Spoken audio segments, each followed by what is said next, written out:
Hi friends, அனைவருக்கும் வணக்கம். Happy Deepavali. இன்றைக்கி வந்து பார்த்திங்கன்னா நம்ம தீபாவளி ஸ்பெஷல் பிரியாணி போடலான்னு சொல்லிட்டு ஆந்திரா பிரியாணி.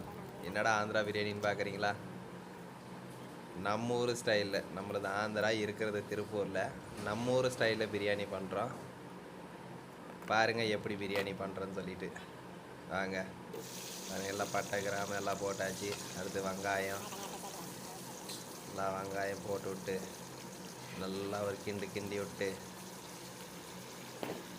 பார்த்துலாம். வாங்க, நீங்கள் இந்த மாதிரி பண்ணியிருந்தா கமெண்டில் சொல்லுங்கள் பார்க்கலாம்.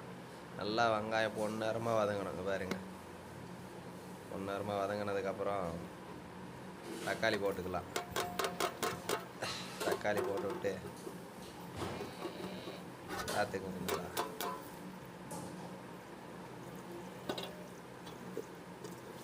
நம்ம ஊர் ஆந்திரா நம்ம கொஞ்சம் வித்தியாசமாக செய்யலாம் அப்படின்னு சொல்லிட்டு நம்ம வித்தியாசமாக செய்கிறோம். உப்பு கொஞ்சம் போட்டுக்கலாம். அப்படியே உப்பு போட்டோம்னா தான் தக்காளி வந்து சீக்கிரம் வதங்கும்.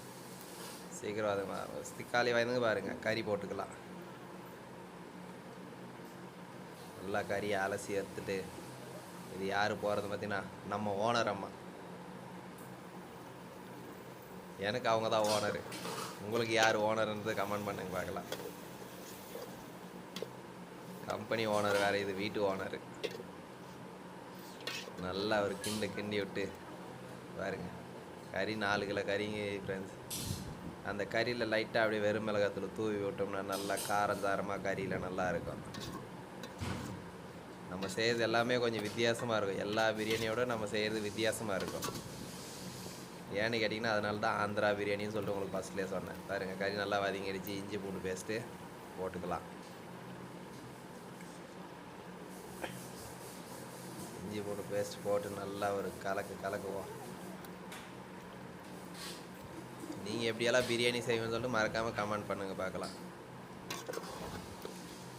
நல்லா ஒரு கலக்கி விட்டு அப்படியே கொஞ்ச நேரம் மூடி வச்சோம்னா அப்படியே நல்லா மசாலாலாம் உள்ளே போய் வெந்து பாருங்க. அடுத்து மசாலா போடுவோம். நம்ம கடையில் வாங்கினது பிரியாணி மசாலான்னு சொல்லிட்டு நம்ம கடையில் வாங்கி போதும். அது உங்களோட விருப்பம். இந்த மசாலாலாம் போட்டோம். ஏன்னா நம்ம ஆந்திரா பிரியாணி ஆந்திரானாலே காரம் தான் ஜாஸ்தி. நல்லா தயிரெல்லாம் போட்டு அதனால் நம்ம காரமாக செஞ்சு தான் சாப்பிட்டு பழகும். அதனால் கொஞ்சம் மசாலா தூக்கலாகவே போடுவோம் நாங்கள். நீங்கள் கொஞ்சம் கம்மி பண்ணிக்கிங்க உங்களோட காரத்துக்கு ஏற்ற மாதிரி. இது ஒரு பிரியாணி பேஸ்ட்டுன்னு சொல்லிட்டு புதுசாக ஒரு பேஸ்ட் நீங்கள்லாம் கூட பார்த்துருப்பீங்கன்னா தெரியல. இது அது ஒரு டேஸ்ட்டு கொடுக்கும் அப்படின்னு சொல்லிட்டு நாங்கள் யூஸ் பண்ணுவோம். நீங்கள் யூஸ் பண்ணுவீங்களா யூஸ் பண்ணிக்க மாட்டீங்களான்னு சொல்லிட்டு ஒரு கமெண்ட் பண்ணுங்கள். மறுபடியும் பாருங்கள், காரம் ஃபஸ்ட்டே ஏற்கனவே போட்டேன், திரும்ப காரம் போடுறேன்னு தெரியுதுங்களா. நமக்கு வந்து காரமாக இருந்தால் தான், காரஞ்சாரமாக இருந்தால் தான் சாப்பிட்றதுக்கு நல்லாயிருக்கும். அதனால் நான் நல்லா ஹோட்டலில் போய் பிரியாணி வாங்குறதே கிடையாது. இப்போல்லாம் பிரியாணின்னு தோணுச்சு அப்படின்னா வாரத்தில் 2 நாள் பிரியாணி வீட்டிலே செஞ்சு சாப்பிட்ருவோம். எனக்கு நல்லா கலர் எப்படி இதுட்டு அப்படியே அந்த தையெல்லாம் கொஞ்சம் தூவி விட்டு ஆட்டுக்கு வருது மாட்டுக்கு வருது. நம்ம சைடு பாருங்கள், கிளைமேக்ஸ் வேறு மாதிரி இருக்குது. அப்படியே மழை வர மாதிரியே இது பாருங்க. நம்ம குட்டீஸ் எப்படி ஓடி வந்துட்டுருக்கு. அதுதான் நம்ம வீடு. கறியெல்லாம் வெந்து முடிஞ்சிருச்சு. அதுக்கான தண்ணியை ஊற்றிக்கலாம். நம்ம அந்த குண்டாவில் 2 குண்டா அரிசி எடுத்துக்கிட்டோம். அதனால் என்னென்னாக்கா ஒரு 1.25 குண்டா தண்ணியை சேர்த்திக்கலாம். ஒரு அளவு அரிசிக்கு போகிறது தான் தண்ணி. செஞ்சுட்டு பாருங்க, அடுப்பத்து கடகடான்னு எரியுது. நம்மளுக்கு கேஸ் இருந்து இன்றைக்கி அடுப்பில் செய்கிறேன்னா அடுப்பில் செஞ்சால் அது தனி டேஸ்ட். நல்லா கொதிக்குது தண்ணி. இப்போ அரிசி நல்லா போட்டு விட்டு பாருங்க, கலர் எப்படி தெரியுதுன்ட்டு பாருங்க. எண்ணெய் அப்படியே மிதக்குதா, அந்த எண்ணெய் கலரை பார்த்தீங்களா இல்லையா? சும்மா அப்படியே மேதான மிதக்குது. அந்த கலரு தான் நமக்கு அப்படியே பேசிக்கிட்டு போது பாரு. பட்டாசு வைக்கிறான் பாருங்க, எப்படி வைக்கிறான் நம்ம. டேய், எப்படியெல்லாம் பட்டாசு வைக்கிறான் பாருங்க. வச்சுட்டு திரும்புகிறான். ஃப்ரெண்ட்ஸ் பார்க்கலாம். நல்லா அரிசியை போட்டுவிட்டு நல்லா ஒரு கலக்கும் போது கொஞ்சம் பார்த்து கலக்கணும். இல்லைன்னா அரிசியெல்லாம் உடஞ்சி போயிடும். எல்லாம் மூடியாச்சு. அப்புறம் கொஞ்சம் எப்படி வந்திருக்குன்னு பாருங்கள்.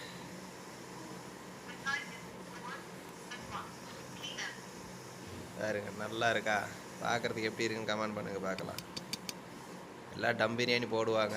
நம்ம டம் பிரியாணி போட மாட்டோம், இந்த மாதிரி போட்டுருவோம். இப்படி போட்டு வச்சு கொஞ்சம் அந்த வசன்னு இருக்கும்போது தூக்கி வச்சு இங்கே பாருங்க, அப்படியே தூக்கி வச்சு எல்லாம் போட்டு இப்போ அதை மூடிடுவோம்.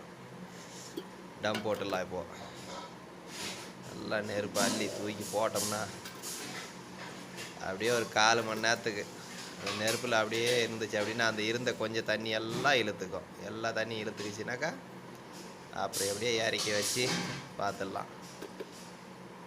நீங்கள் எப்படி செய்வீங்கன்னு சொல்லிட்டு கமெண்ட் பண்ணுங்கள் மறக்காமல். நம்ம வந்துட்டு இப்படி தான் செய்வோம்.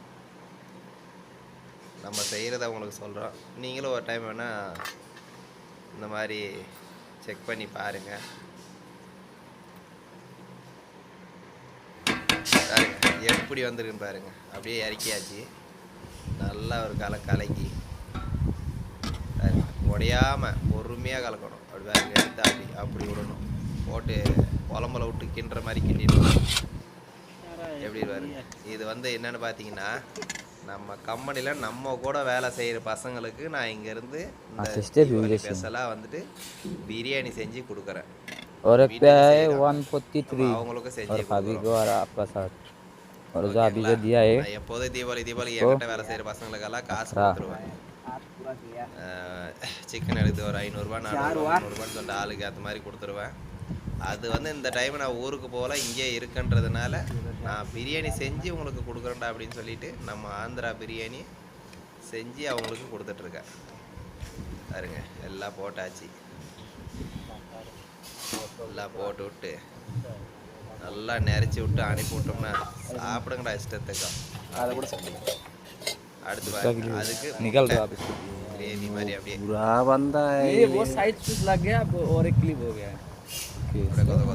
கலரை பார்த்தீங்கன்னாலே தெரியும். கலரே வேற மாதிரி தான் இருக்கும். அடுத்து அப்படியே எடுத்து வச்சு அவங்களுக்கெல்லாம் கொடுத்தாச்சு. அப்படியே பாருங்க எல்லாம் சாப்பிட்டு லைக் பண்ணுங்க, கமெண்ட் பண்ணுங்க, ஷேர் பண்ணுங்க, சப்போர்ட் பண்ணுங்க.